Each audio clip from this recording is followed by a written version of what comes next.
your horror movie podcast. All right, welcome back, to an episode where I drink eggnog. Waterboy is offended by the way cranberry sauce comes out of the can, and Justin's mind is blown that all of these things are taking place in September. But this episode is going to be released in October, which is still way before these things should be out on the market. So let's talk about The Barn this week that Justin picked on our 13 for 13 Halloween episodes. Tell me a little bit about it, Justin. Why'd you pick this? I picked this just because, first of all, it's called The Barn. The cover looked awesome. I picked it. I've seen this before, but I'm just saying I watched it because it looked really cool. And I had a ton of fun of it the first time. The first time I watched it was, I don't know, a couple years ago when it first came out. Didn't pay super attention to it. Just put it on. It was in October. And I just remember it being a really good October watch. And since we're doing 13 podcasts in a row leading up to, what's it called? Halloween. That's Halloween. I just figured, we're a horror podcast, and you're like, what's that big that celebration? one fucking holiday with candy Columbus and Day? Fritas? Columbus Day. 1492. Yeah, a 13 podcast leading up to the 13 days before Columbus Day. I figured we'd watch The Barn. How about you guys? You guys the seen Nina, The Barn? the Pinta, the Santa Marie. Oh, sorry. You guys seen The Barn or not? Maria. I have never seen this before in my life, Justin. I went completely blind. I didn't read a synopsis, nothing. All right.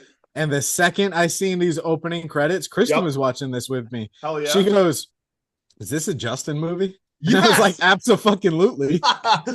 I knew you. Oh, yes. Dude, talk about a movie that was shot. When was this released? In 2016? Yeah. Yep. This is so 80s, bro, that you can tell reel by reel.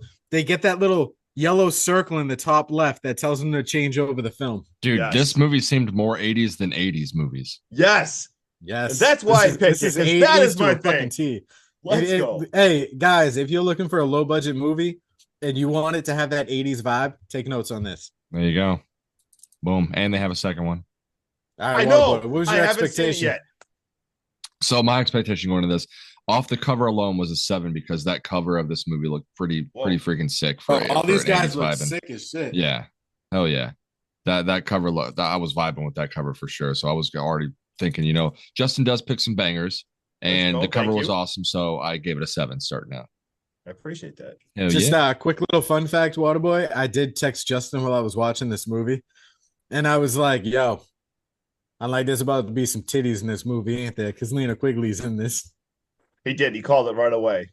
You already the second know. I seen her, You already know if it looks. Well, wasn't 80s, hers, but they were in there. and it was like a close-up shot, dude. Yeah, dude. Okay. There was a point, dude. Justin and Kristen literally looked at me and she goes, "Why are they spending so much time on the nipple?" Yeah, no, that was a very awkward shot. You could get that. They literally just like right in your face. Like, Right take there. this, like gratuitous, Like- gratuitous. It was just like- It's cold Dirty outside. shot. Look at these Let's go. goosebumps on there. Yeah, that was. All right, I guys, was you guys about to ready to dive into this? All right, let's dive get into going. some Ready? Let's get You going. ready to get this going? Let's do this. All right. So we see that it is Halloween night in Weary Falls, 1959. You know, I love a movie that takes place in the 50s with a flashback. Already involved. We see a pastor. He's preaching to a group of kids about their Halloween hootenanny. And they're going to go out. They're going to have some fun. But stay away from the barn and just remember the rules. The barn is off limits. Don't worry about parents. They'll have enough time for that later. Just go out and have fun. We see a couple of kids making their way to the barn. And a girl calls this kid George Chicken. Go knock on the door. She's giving him a hard time. And then she's like, "You know what? I got the balls. All right. You're a little biatch. I'm going to go do this, dude." She bangs on the door. Trick or treat, trick or treat, trick or treat. And then we see this door open. And she's a little frightened because the fog rolls out. We don't know what's going on. And then, bam, homegirl gets a fucking pickaxe to the dome. Through the piece. dome, dude. What? Well, dude, a kid already. Like we're They're already killing kids, bro. What's next to dog? We are 30 seconds into this movie, and this chick ain't even learned how to write cursive yet. And she's getting killed? Ice pick to the head. Easily talk that in school back second, then. third grade tops. Second, third grade tops. Wild start. And then we get these intro credits to some 80s rock music. And let me tell you, if you are trying to make 80s style fucking intro credits, these vibes are giving off. Like, I'm watching this, dude, and the first thought in my head was like, Justin sitting there going, I actually was. Just I love this. banging his head. Justin is banging his head at this. He loves it. Dude, just my notes. I just took one sentence of notes before as my part, and I just literally wrote, "Holy shit, what an intro. Let's fucking go. Wow, the imagery, the death, the music. Give it to me all. The lights, the sounds, everything." Go. If Justin's got a seatbelt, he's putting it on because we're going. Let's Buckle go. up. You gotta buy a Buckle fake up. seatbelt Just just so you wait can for a buckle ride. up, dude. I want to do it right now. Buckle up. We're about to blast off. It's like a roller coaster. Please keep your hands and feet inside the vehicle at all times and fasten your belts. Let's go. We get 30 years later now on October 30th in Helen's Valley, and we see it's 1989. We meet Sam and Josh, who are telling the tale of three demons to a couple local trick-or-treaters on Halloween night. And he says, the boogeyman wants to crack your back, cut you into pieces, and carry you in a sack. The pumpkin man, Hollow Jack, wants to carve out your head and slash you with his vines until you're dead. And if you get scared, don't you cry, or the candy corn scarecrow will surely eat your eyes. 3 knocks on the door will set them free, and only if you say the words trick or treat. I thought that as like a quick little drop of lore was fucking awesome. That was pretty cool. That little nursery rhyme. Yeah, that was beautifully done. When you create a nursery rhyme for a movie like this, yo, they got Wes Craven in the back, Ghostwriting. What's going on? Honestly. Dude, and the names like the candy corn, like scarecrow. Yeah, dude, you really work in these Halloween themes, dude. I'm digging this. I'm digging this. Let's making go. Your own lore to it. Oh. And then we get horror icon legend playing Miss Barnhart. She shows up and she tells Sam, "You need to grow up, sir. You need to start acting your age. All right. You need to clean this up and be a man in this town. Okay." She's getting all sassy on him and stuff, and he goes, "All right, Miss Barnhart, you know what I mean. You're right. I'll tell you what, I'll make you a deal. You help me clean this up, and I'll break it down, and I won't do it again." And she's like, "Oh, really? Put it over there. Okay, I'll help you." And he's like, "Yeah." He's like, "You take this, all this stuff goes in that barrel over there." And then as she's walking, he's like, "Hey, Miss Barnhart, happy Halloween." And then she turns around, dude, and she's jump scared by Josh, who's dressed as the devil. And she's so pissed off, dude, that she tells him, "You ain't never going to have another Halloween in this godforsaken town if I got anything to do with it." She takes off in a fucking storm. Sam panics because he hears his dad pull up, and he goes inside, and he is being treated by his dad like he is just a toddler. Like he is being berated. He's being yelled at. Tool, dude. Oh, the dad, dude. Yeah, he just gives off like asshole vibes. Like I'm not feeling his dad at all. He's trying to be serious and a hard ass, and I feel like Sam's just like, "Yo, dad, you're a bitch." Like straight up, like I ain't gonna listen to a word you saying. Be like, "Dad, there's a bitch under my bed." And then he looks it. under there, and there's a mirror. Yeah. I was waiting for him to be like, "Dad, how you gonna ground me in 2 days? Like I did shit tonight. You're gonna let me go canned good food driving on Halloween, and then you could ground me the day after? Like that makes sense, dude." And he's graduating high school in like 7 months. He said, "Yeah, yeah, get out of here. I don't know, get out of here." But my favorite part about this whole conversation is the dad goes, "And enjoy Halloween because after that you're grounded, dude." Dude, the worst acting ever. There was some point where that was like the worst acting. Like as soon as it's like zoomed in like a Nickelodeon kids movie where it like zoomed in on his mouthpiece. I was almost like I looked at the camera and I paused and I looked at the camera thing and Justin was there. I'm like, really? Yeah, no, that's what I mean. No, like the acting of the scene stands out. It is so freaking terrible. Like it's unbelievable. You can tell it's intentional though. Like you can. Oh tell no, it's so like, great. Like the campus be the worst portrayal of a father you can possibly be. It's like, all right, I'm gonna be a used car salesman and tell you. Oh, I loved it. It literally it reminded me of the '80s horror movies, the slashes that had some of the just worst actors in it. I love it. Love it. See, it made me feel, Justin, like a salute your shorts fucking promo commercial from the '90s. Yes. We're like, "Are your parents being mean to you? Here's some slime." Right? You know what I mean? Oh, yeah. I don't know. But we see Josh and Sam go to the roller skating rink now, and they make some Halloween plans with their buddy Russell. They go and they sit down and they order some food with girl Michelle, and it turns out this is Sam's crush. So things in this whole scene are mildly awkward, and I'm kind of digging it. I miss these days where you can go to the roller skating rink, get a slice of pizza. You know what I mean? I feel this shit in my heart, man. Those were such good days, man. I had my these own boys. They sit down and they sit down next to like a noob top. Yeah. Oh my God. A who? A knob and tube television. And they turn on this like local, if you will, he's almost like a podcaster, but he's on TV, kind of like a Howard Stern or like a mystery theater like type deal where he describes movies and he does interviews and shit like that, all horror things related. Yeah, exactly. And he says he's got a special announcement. The band Demon Inferno is playing a local show tomorrow night. So all the boys and girls need to get their tickets because they're going on sale now. And then once the show starts at 11:59, you ain't getting in. So these boys come up with a game plan to trick or treat at a local town on their way to the show and then still hit up the show so they can have a double whammy and still make Miss Barnhart happy. They invite Michelle to come along, and now we have to secure a ride to this concert. And this is where Chris and Nikki come into play. They're at the drive-in. I'm not sure. Justin, for the life of me, I think you might have got this. I could not tell what movie they were watching. He was close to driving it in, but God, yeah. And you know what? I don't know if I have that or not. I forget if I actually have that written down or not. I'll have to check my notes. Yeah. But yeah, I watched this twice leading up to the podcast, and I was like, what movie? I feel like I've seen it.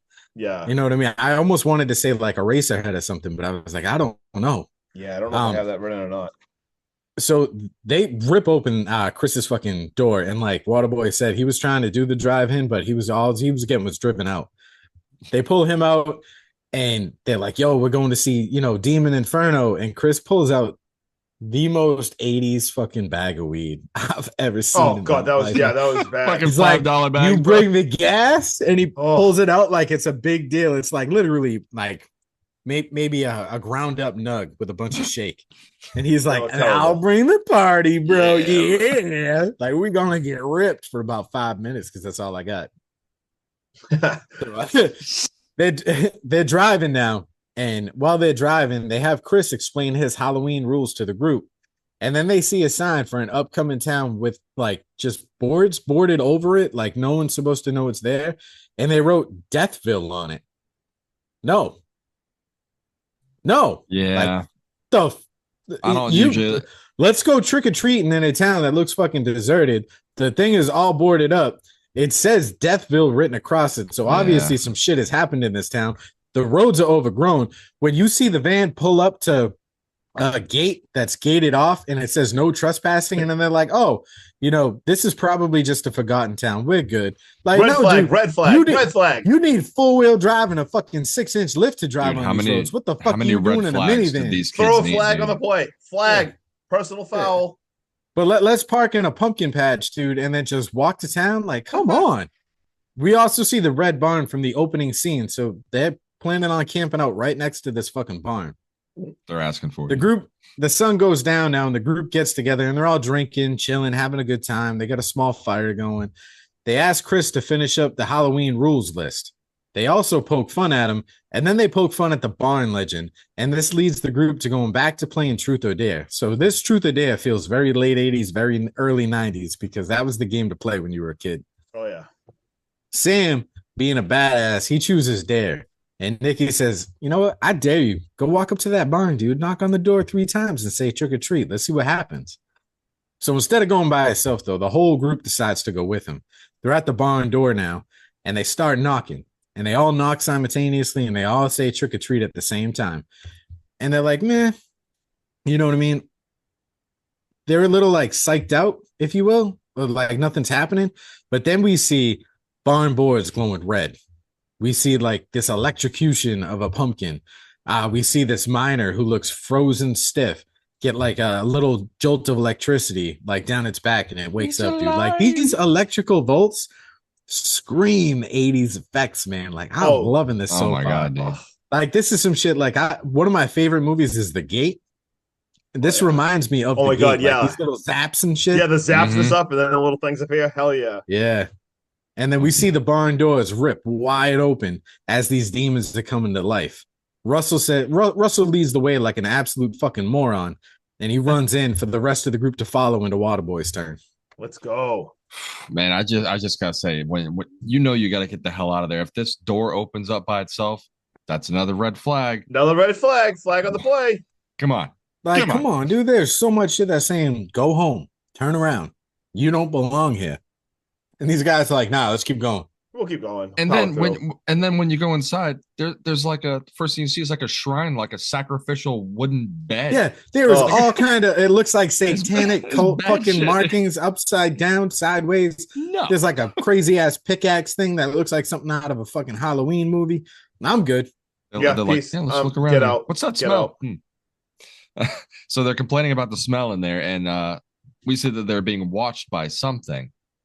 The rest of the group heads out with Russ staying behind, wanting to figure out where that smell is coming from. Worst idea ever, as searching, the miner comes up behind him and puts a rock hammer right into his head before fading to the court maze where Chris and Nikki were about to get freaky. After some close-up titty shots, we switch back over to the rest of the group about to cause some ruckus in the town with the crazy old guy going around smashing pumpkins. Back to Chris, he sees somebody watching them, thinking it's Russ. He goes to investigate, leaving Nikki alone. And then the scarecrow comes up, wants some action, comes along and cuts her arm off, and then kills her. Sam and Josh leaving behind their legacy with trashing Halloween, egging, and TPing. We get a little moment with Josh and Michelle, with her questioning if Sam likes her or not, before cutting away to Chris in the barn, watching the miner cutting up some meat, and then moving a curtain and seeing that it's actually Russ and his head right there, and seeing the miner's actually eating him. Yo, straight up, this whole scene deserves to happen. Like, you're a fucking moron, bro. Yeah, 100%. You see blood everywhere. Yeah. You see the fucking tape player all covered in blood. You see this dude clearly using a meat grinder, dressed like, I don't know, just a sick, sadistic person. This random guy. Bro, you not talking to you, not answering. Run. He's just sitting there. He's just standing there. Yeah, you turn and you run. Oh. Chris freaks out and makes it out of there as all three demons approach him and barely escapes. He stumbles upon Nikki, seeing that she is dead too, and heads to the town with the demons actually following behind him into the town as well. I love this shot, dude, when they're walking across like the moonlit sky. Yeah. Love it. Yeah, Justin, right there. Right there. Perfect. You? Love it. The demons even going inside the Apple lady's house and taking her out too. Like, what'd she do? Rest in peace. Sam, Josh, and Michelle make it to the party / concert. Finally, it's the 30th anniversary of the Harvest Hootenanny. Yes. Sam and Josh start talking to who we find as George Hayward, saying that the best way to keep them demons at bay is smashing those pumpkins. And we figure out that he was actually the kid at the beginning that witnessed Shirley being killed. All hell break. Yeah. Did you guys have a hard time understanding why Smashing Pumpkins is an overrated band, and then why this guy is doing this to this town? I do believe he was smashing the pumpkins because he doesn't like them. Hold on. You say they're overrated? Very highly. Yeah, the band.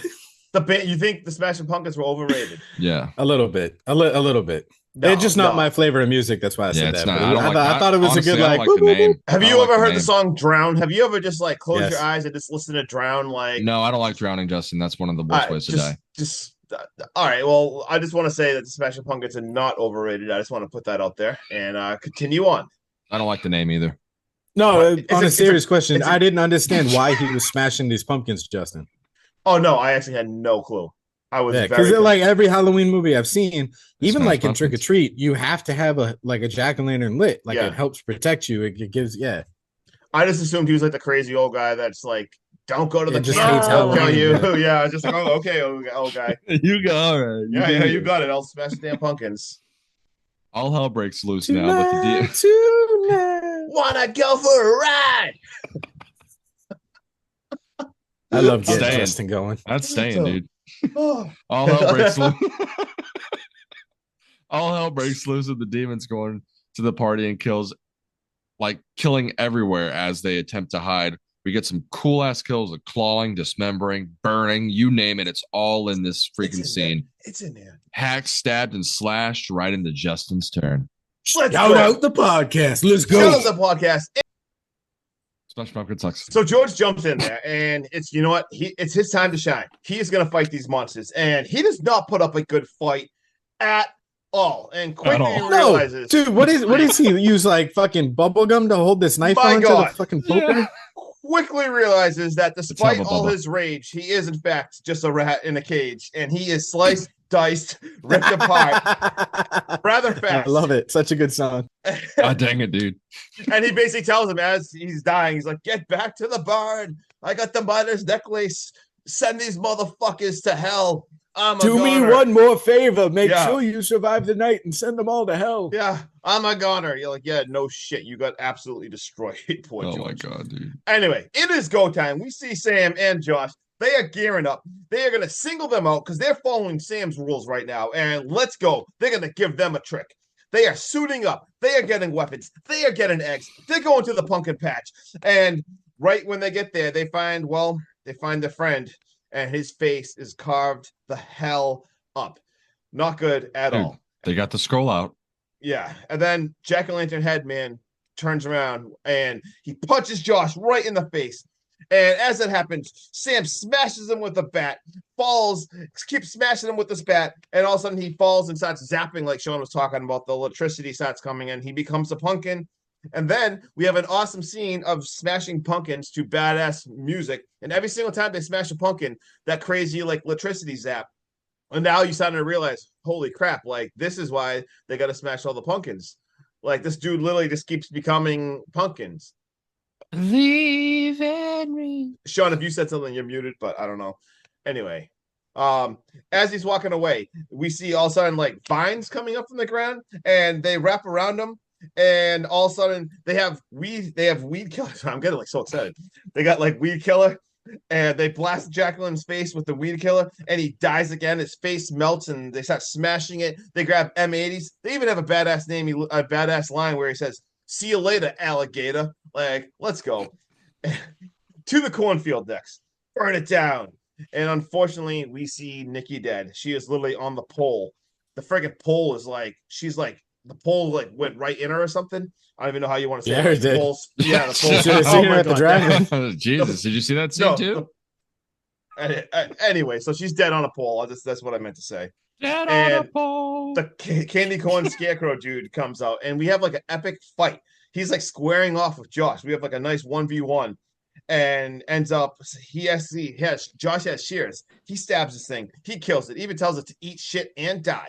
As he turns around to celebrate, Eat shit and die. never celebrate early. Don't celebrate early. No. He gets like sickled and he falls, and then Sam battles him, but Sam gets knocked down. And like as Sam comes to, he hears Josh's screams out through the corn maze in cornfield, and he chases him. He's chasing him, following the screams. He doesn't think he's going to get to him. We see him now. He gets to the truck, and he is just in there crying. And as he looks in the distance, we see three figures walking into the barn. But before he gets to drive or anything, the miner's there, and the miner hits him. I mean, he hits the miner in the truck, and he runs him over. His ass over. Yeah, runs him over a couple times. But then all of a sudden, he does that weird zappy and disappearing thing. These things are freaking tricky. Just when you think you have them, zap, they disappear. But now we're into the barn. He gets to the barn, and we see the fucking pasture in there. And the pasture is talking to all these damn monsters. The monsters are in there. He's got Michelle as the virgin sacrifice. And all of a sudden, Josh unveils that Josh is in there. He stands up too. And all of a sudden, Sam jumps in. And dude, Sam slices one of these monsters' freaking head. Like, talk about gore. This thing's like half the head gets sliced right off. And then as they're battling all the monsters, great. It looks actually really cool. He gets a lawnmower, and he lawnmowers another. We got a lawnmower death in this. He lawnmowers another one of the friggin' head. And now we got Sam to the truck with Michelle. Josh stays and fights and like tell her to drive away. Like, and as they're yelling to the damn pasture, he's like, "What's the point of even the harvest? Everyone at the party is already dead. They're all dead." And he tells them how the flesh must be eaten. It's almost midnight. They have to. They're like, "Fuck this guy." They just stab the pasture. And yeah, fuck that dude. Yeah, just like most expendable character there is. Yeah, enough. Just kill him and like enough of your dumb rant. And they are spraying all the flesh because they got to get rid of all this damn flesh for the feeding doesn't happen. And when he gets down there, holy shit, this is gross. This is gory. There is blood everywhere. There is meat everywhere. There is hacked up dead people. And the miner, this damn guy is back, and he is attacking Sam. While we see Josh spraying all the flesh. And then as Josh is spraying there, all of a sudden a portal to hell friggin' opens up. Sam gets bitten by the damn miner. Then he ends up killing the miner. This is just a roller coaster. And now all of a sudden, the barn is on fire. They can't even get out of the barn. But then all of a sudden, like Satan or something. Was that Satan? He comes out of the friggin' hole. Like Dude, sticks his hand up. Or something. Well, Dude, not that one you yet. Like, remember what the was miner's hat though? And was that like his dad or grandfather on that? Yeah, and then they shovel his face off. They literally say another great line: "Trick or treat, bitch." And then all of a sudden it's like 11:59. They're like, "Oh my god!" But they still hear monsters and like, "What's going on?" Like, I thought this was over. Like, we're gonna be a hero. But then they were like, "Oh my god, we broke the golden rule. We trick or treated. Do you think we'll still be legends?" And then, as like he said, like all of a sudden you see like the devil's hand like reaches up, and they both scream as they go to stab it. Epic ending. But wait, we have one more post-credit scene. The credit scenes. Let's go. We see Michelle, and she is driving away in the truck fast as she possibly can. Crying. Everything's looking good for her, but then we look in the back seat and we see a pumpkin. And this pumpkin, you start seeing the zaps. You start to see the electricity. Sparks are flying in the truck. At the end. They ain't done yet. Dude, like, right. I like the What are we gonna scarecrow's talk about? face. I like the miner's face, dude. But this jack-o'-lantern, the way they lit his eyes, loved it. I think he was the best looking out of them all. Same. Loved it. Loved it. All right, who wants I to talk also, first? I Sean? also really wanted when that devil's hand came out Yeah. for them to be like, the devil came down to Georgia. He Oh was my looking God, for also. Oh. Just stop playing it. Yeah. Oh, all right, what do Either you guys that or think? like a Tenacious D and the Pick of Destiny. Oh my god, that would have been great. Would have loved it. Good. All right, Waterboy, tell us what you thought. Take it away. Yeah, So- choke on that. So honestly, I'm gonna probably keep my same thing for this movie. I do think it could have been like a whole lot better, but again, it was the 80s. They did what they were trying to do with this movie, and they did exceptionally well with how much money they had to play with, which I saw that the budget was like $80,000, which is like 80 grand. crazy. Yeah, that's I- insane. The acting wasn't too great, but I think they might have done that acting on purpose because this was meant to be like a horror / comedy. So all in all, I think they did a great job with what they had, and I'm gonna keep my 7 out of 10 for this one. Nice. All right. What do you think, So- Sean? This movie, I was not expecting anything great from it because it was very low budget. I'm gonna give you 2 ratings. I'm gonna give you a rating as a casual horror fan, Mhm. and then a rating as like a real, like someone who's becoming more and more invested with movies and why they're made the way they're made. So if y'all looking just for like a quick movie to watch and you're sitting down with like your girlfriend or you're sitting down just to watch something spooky, this movie might not be for you because like I said, it is low budget. It's very 80s. So in that aspect, I go like a 3.5 to your casual horror fan. But when you get someone hyped up like Justin, when you get someone who appreciates the culture that horror was in the 80s and in the late 70s, even into the early 90s, I'm going to give this movie an 8.5. This movie, for what it did and for how low budget it was and for the amount of shit they had to overcome making this, I thought it was phenomenal. This movie came out in 2016 and it made me feel like I was watching something in 1989. Like, Oh, yeah. I don't know if that's one of the fun facts that if anything is down there, but this feels like the director went out and went, hey, what kind of production equipment did they use to make movies in 1989? Because that's what I wouldn't need doubt to it. use. Honestly, I think they might have actually used old equipment for this. That's Yeah. how 80s it looked. Yeah, All right, he Justin, absolutely take us nailed away. it. Yeah, I love this. I mean, this is fun. It has gore. It has 80 vibes. It has cool monsters, the Halloween vibes. It literally, I mean, add this to your October watch right away. It's got badass music. I give this a solid. I didn't want to get carried away because I do love it so much, but I think I give it an 8. I think that's super fair because this is fun as fuck. Watch this movie It really right is, now. though. I love it so much. I give this an 8 out of 10, and this is great. Like I say, I am actually so excited. We'll say a fun fact now. I think we even said it, but there is a barn too, and I remember hearing about it when it came out, and I have not watched it yet. I wish I picked that. I want to cover the barn too. I Yeah. didn't even More- notice it this had until we more of a started budget, talking and about I've it. seen a couple backdrop comments. is the Yeah. barn too. I No saw shit, a I was couple gonna say, I comments didn't- saying that Because they I was watched it sitting with here, President One. I'm watching it while we're So- talking, and I'm like, "Where's Yeah. this pig dude? Where's the crow, the corn cob?" Yeah, I was kind of confused all by that that. shit. And it's And then I funny, realized I was like, "Oh shit, I used the barn too." Dude, it I almost saw looks like like Night of the 3 Demons behind you there. I saw 3 comments that did say the barn 2 was better, and which is Yeah. wild because I literally just gave this an 8. So I don't know. Anyone got any fun facts or anything? I don't have any fun facts, but we should probably go watch the barn. I got a 2 couple just of to fun check it out. facts. Speaking of the barn too, Justin, did you see what the proposed sequel should they wanted to call it? What? The Barn 2, Zombie Railroad. Oh, I did see that. Oh my god. Love it. So let's just keep Barn 2. Oh god. This film was actually partially funded through crowdfunding like Kickstarter and Indigo, I love seeing which that. I think is amazing because then that gets people like, I keep using you as an example, Justin, but people Yeah. like you who appreciate this shit gives these directors and these low budget guys that need crowdsourcing and they can't get the backing of a production studio. It's people like you that have a passion for these types of movies that keep getting us these movies made today, which is fucking awesome.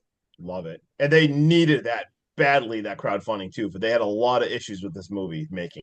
They And did. I don't know if that's what you're gonna say next, I but they was gonna used a say lot of that I crowdfunding would- for the issues. Honestly, I would love My to ne- like do a little bit of like throw some money at like a crowdfunding project and then do a fucking pod on it when they Yeah. actually get it going. I think that'd be pretty because cool. like Justin said, one of the fun facts I do have is the production was plagued with issues and it was actually eventually shut down halfway through filming. However, director Justin M. Seaman convinced the entire cast and crew to come back and finish his lifelong dream project. Almost everyone came back and actually worked for free, even after some of the Yeah. actors had moved out to New York because they actually believed so strongly in this guy's vision and what he was trying Dude. to make. I'm glad That's you have crazy. that because I deep dove on that too. Like fucking wild. Working What for they free, did to dude. get this move made is unbelievable. So They much literally appreciation for it. shut down. Like production got stopped, and he still convinced people to come back, and they got this done. Fuck yeah. All right, dude. Justin, you got any Love fun to see it. facts? Well, yeah, to keep talking about that subject right now, the special effects artist got friggin' fired. So they had to reshoot every single effect in this whole entire movie. So that's half what the crowdfunding also helped because they literally had to just be like, holy shit, we gotta figure this out. And on top of that, to play like one of the boogeyman, no one wanted to sit and they didn't have anyone to even sit to do all that makeup. The director played that because he was the only, he's like, you know what, I need to make this movie. I will sit and get hours of makeup done for this shot. Like, Oh yeah. I don't know how to say it, Linnea Quigley or something. Like, she even wanted to be first originally, she said no to this movie. And then she's like, you know what, I want to be a part of it. So she came in just to work one day just to appear in this movie. So, like, the shit that went into this movie just to get this thing is unbelievable. And the other big person that was in this is literally the first Jason Voorhees ever. Jason as a kid. The guy who actually played Dr. Rock was Ari Lehman, who literally plays Kid Jason, who also plays in the punk and rock band First Jason, who literally just played in Worcester last week in our home state. That's what we are, New Massachusetts. I was like, wait again? So what else do I got? And the band was the real band, the legendary Hucklebucks, the real friggin' rockabilly, psychobilly punk band. Like, are you kidding me? At a Halloween hootenanny? Go watch this damn movie. 30 years. Yeah. And the other thing I'll say, like how 80s this was, the director's favorite movie is from the 80s. And I was almost going to ask if you guys could guess it, but I don't know if you've seen it or not, but his favorite movie is The Monster Squad. And he wanted to make 80s movie with monsters. So that's what this freaking That's guy so did. awesome, dude. I have never And the seen fact- Monster Squad, dude. It's so I want to talk about low budget, Justin. Yeah. Did you know nearly their entire wardrobe was found in thrift stores? Thrift stores too. That's I read awesome that too. too, Like that's what yeah. I mean. Like I love like I'm gonna tag this when we do the promos. I'm tagging this director and everything because like I love this movie. And then when I read about like the shit he did to go in this, like oh, Talk man, about I love drive, it. passion, like Justin. Yes, You preach dude. like always be better, dude. 1% is better than no percent, even if you're 1% better. Yes, Dude, Small like steps, all bro, the make a shit, compliment. This all the shit dude was is like the happening to this definition dude, and of he that. still made it happen. yes. All this Love shit it. happening. Love it. It made me like this movie even more than I already liked it. And I mean, I gave this an 8, so like we need to watch The Barn too. Like I might have to change one of my other one of my picks to. So I get so pumped when we do these like little background stories, and we find like when we did last night at Terrace Lanes, and this guy had like nothing to work with. They found this, and like everyone kind of came together as a group and pulled that movie off as almost like a family. You know, it feels like this movie has those vibes too. It feels like they all had each other's backs, and they were like, "All right, man, you're our leader. We believe in you. Let's get this done. What like can we do?" Like those Shredder vibes, dude. Love it. Yeah, and that's I fucking loved I think it. that's all I got. All right. Well, if that's it, dude, let's wrap this up. I'm Hacky. Go. This dude over here, that's Stabby. This guy down here, get this pump on. Let's go. Yeah. Just Justin. He had the just best day got ever. his pump on. Oh, He just got it. He got it. He got it. He good. Let's He go. got it. I'm He's out. good, dude. Peace. let's go. Peace.